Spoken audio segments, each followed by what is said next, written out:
Greetings, everybody. Welcome to the Higher Impact Business Breakthrough Podcast. And I have two gorgeous ladies with me today. And I can actually say that because one of them is my daughter and the other is my wife.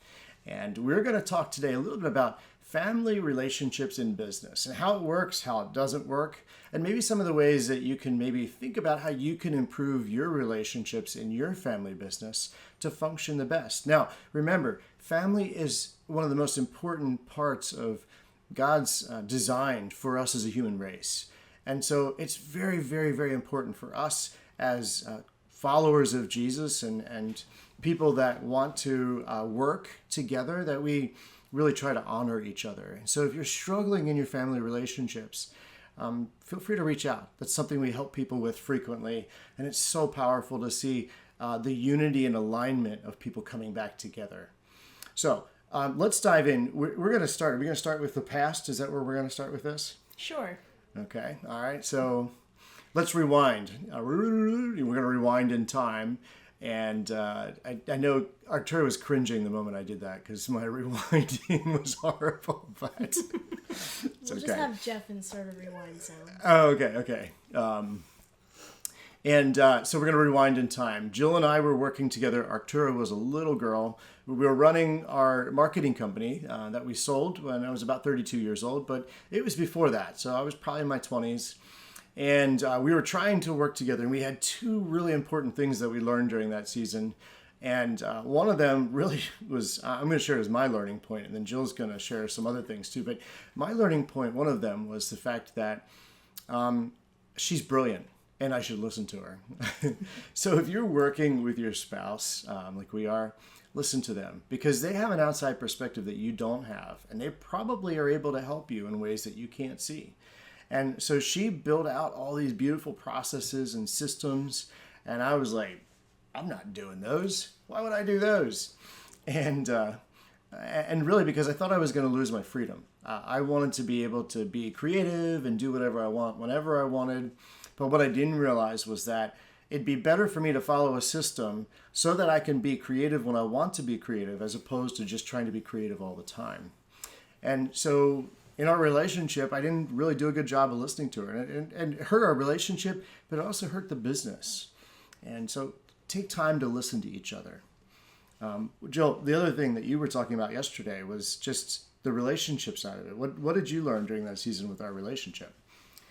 I think just to honor the way that the couple, like you and I, were designed. Your strengths can be, sometimes are my weaknesses. And so if we are able to recognize where we're strong, we're able to recognize where we're weak, then that means that we can kind of come alongside of each other in an honoring and loving way and just say, hey, I love you and I see you doing this. Could we talk about bringing my strength in to capitalize on your strengths so that we can move the business forward and grow it and into everything God wants it to be? Exactly, yeah. And so, but the other thing that we learned was how to turn the switch off. That's one thing that I think is really common in family businesses is taking time to connect in ways that are not related at all to the business. And I think intentional date nights, intentional times where work stops, I think that goes back into honoring boundaries. And that's something that Carl and Artura had to learn as they began to work together, of just saying, okay, after this time, we're not working, or hey, it's Saturday, we're not working, or even we're on vacation and we're trying to refuel and reset ourselves on an individual level. So we need to turn off the business and just stop and actually take the time to connect as a family unit. Yeah. And then to add on to that, it's also honoring them in the way that you're setting that boundary. So I'm not just shutting down my dad's idea when he is bringing an idea to me and it's 9:00 at night. I'll be like, hey, can you put a pin in that and can we talk about it the next day? I never do that. Never. It's more common than you think. Is it? No, but she's right. Because there are times where I'll text her an idea and she's like, hey, Dad, it's not work time. And the other important part of that is as business leaders, we do need to disconnect from our work. Do we work to live or do we live to work? And if you live to work, it'll show. Your family will feel it. Everybody around you will feel it. But if you work to live, then your work should create the freedom in your life that you're after, in your family and everything else that you do. Absolutely. Yeah, go ahead. I was just going to say, I think the other strength that a family working together can learn is that ability to delegate. Sometimes we take on things that shouldn't be ours anymore, and it's actually more profitable, more honoring.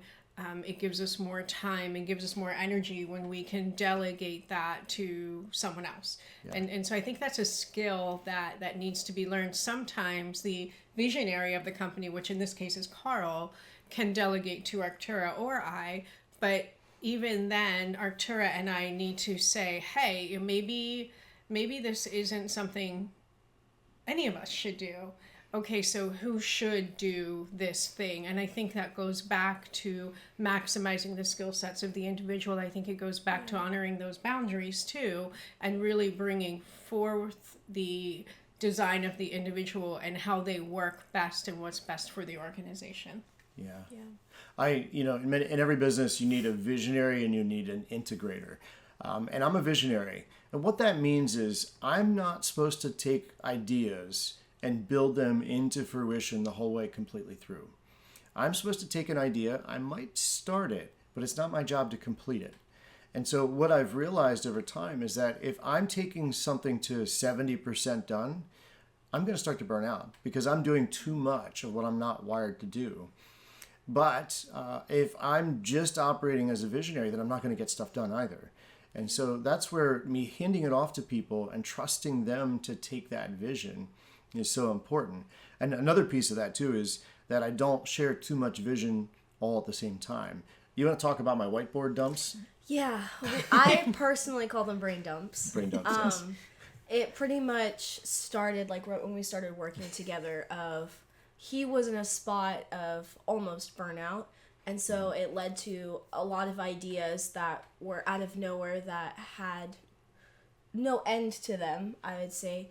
And so we sat down and he was like, okay, let's talk about this. And it ended up being hour-long, him whiteboarding stuff and trying to explain these fragments going on in his head. And it's overwhelming for me and for my mom. And for me. To step into places like that. So we found new, more organized ways to take those ideas and to honor them. But we also kind of gave him a sandbox to play in, is what we call it, so that he can take his ideas. He normally does it through ChatGPT, and we'll just talk to Chat and figure out what ideas can actually be made into fruition and what can't. So, I'm a verbal processor. And so for me to have somebody to just talk things through is really, really valuable.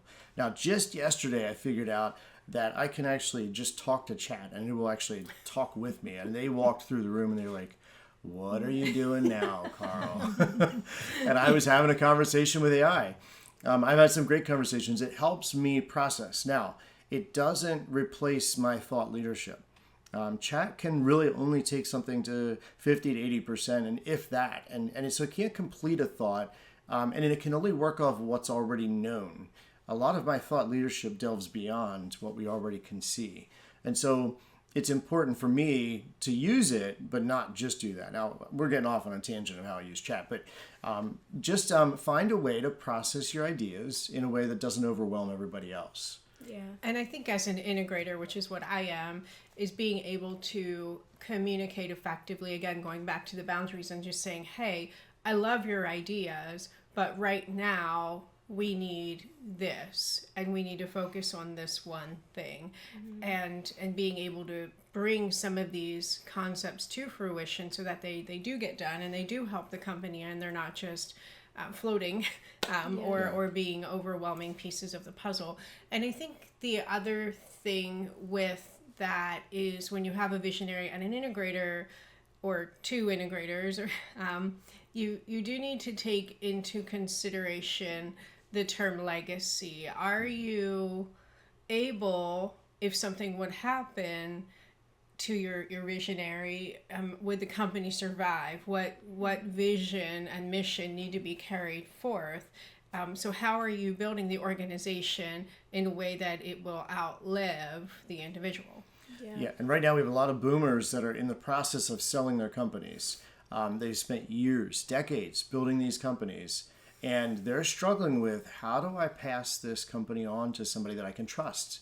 I have numerous clients. I'm working with that right now, and we see the effect of that. So if you're curious about, okay, how do I begin that process? How do I do that?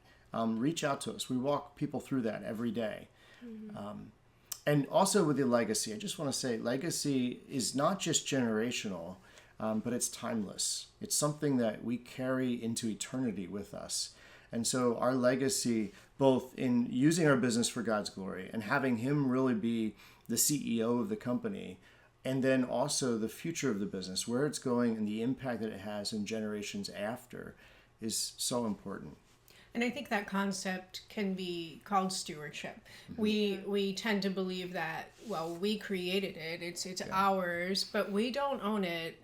The Word of God's very clear that God owns everything. Yeah. And so when we bring that concept into our business and see ourselves as nothing more than stewards, we're stewarding the gifts God's given us, the profit, the business, the jobs we're able to provide, it all is the Lord's, and that can change our perspective of both the business, of how we build the business, of legacy. If we're just stewards, that means we need to find another steward to take our place. Yeah. Wow, we covered some great stuff here today. Any other closing thoughts that we might have missed? I would say in the idea of stewardship, I mentioned this yesterday as well, like the Lord plants those dreams and passions within our hearts. They're not originally ours, they're borrowed dreams. And so I think that's a really easy way for us in our minds to relinquish control, because ultimately they're not ours to begin with. So there's less of that need and that demand to be like, okay, this is mine, I need to take it the whole way. Because ultimately the Lord will take it the whole way. That's right. Yeah, it's His story, not our story. And so are we writing His story? We're writing our own. And it's such an important perspective. Well, as a quick recap, I think, the biggest thing to take out of this is that unity and alignment comes through us honoring each other, looking at the skills and working towards the skills of each other, and helping each other shine inside the company. Really, me working to help my wife be her best in Arctura, and them working to help me be my best. That's right. And then having the right boundaries in place. Like, okay, am I supposed to be doing this? Should it be somebody else? Am I having the right boundaries as to my work hours? And then, delegating and trusting people to go out and try it, maybe fail, but they'll figure it out. Building our legacy, constantly just working on building our legacy so that we have a something to hand on for future generations, but also something that creates reward and fruits and a treasure in God's kingdom. And so I hope all of you enjoyed this session. We'll have many, many more of these. This was a lot of fun. I like having my family on the call. And look forward to talking to you again in the future. If you get stuck, if you need help, we're here to help. So we'll talk to you real soon, and have a great day.